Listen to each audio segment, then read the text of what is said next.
La place Tiananmen en hiver. Depuis la révolte de 1989, elle est le symbole de la liberté pour de nombreux Chinois. Peter Parks est anglais. À 42 ans, il est l'un des 2 photographes de l'AFP à Pékin. Il a déjà vu des nostalgiques de cette révolte.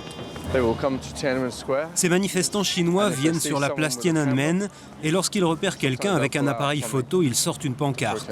C'est leur manière de protester. Et si des policiers s'en aperçoivent, ils arrêtent le photographe et confisquent les photos ou les effacent.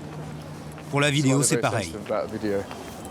Pour éviter cette mauvaise propagande, la police interdit aux étrangers de filmer ou de photographier la place. Pour travailler, Peter doit obtenir une autorisation de la municipalité.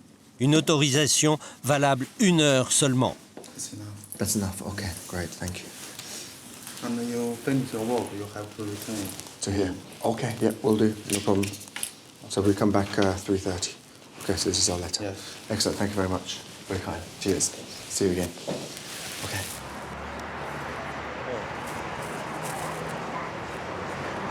Maintenant, c'est officiel, on est en sécurité, j'espère. En sécurité très surveillée. À peine le temps de quelques pas, et déjà, ils font montrer l'autorisation.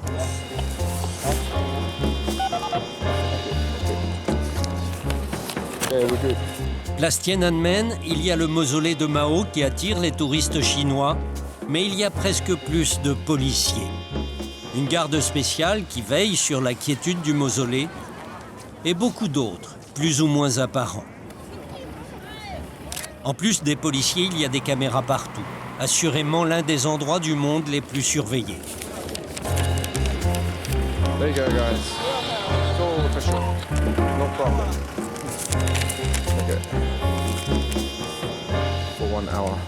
1 heure de laquelle ne seront pas déduites les nombreuses minutes perdues à montrer ses papiers. 1 heure pendant laquelle Peter est contrôlé 12 fois. Cela ne l'empêche pas de travailler. Aujourd'hui, il n'a pas de reportage commandé par l'agence. Plutôt que d'attendre au bureau qu'on lui donne une mission, il arpente les rues de Pékin pour faire ses photos à la sauvette.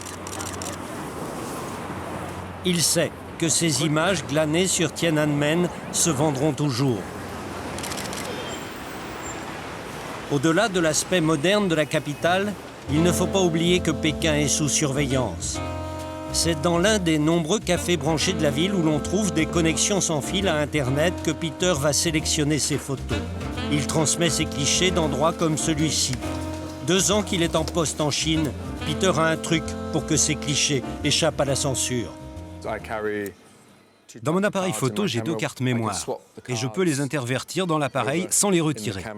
Donc, je peux effacer une carte, celle qui est vide, et garder l'autre carte, celle qui contient mes photos. Je peux montrer aux policiers qu'elles sont effacées alors qu'elles sont sur l'autre carte.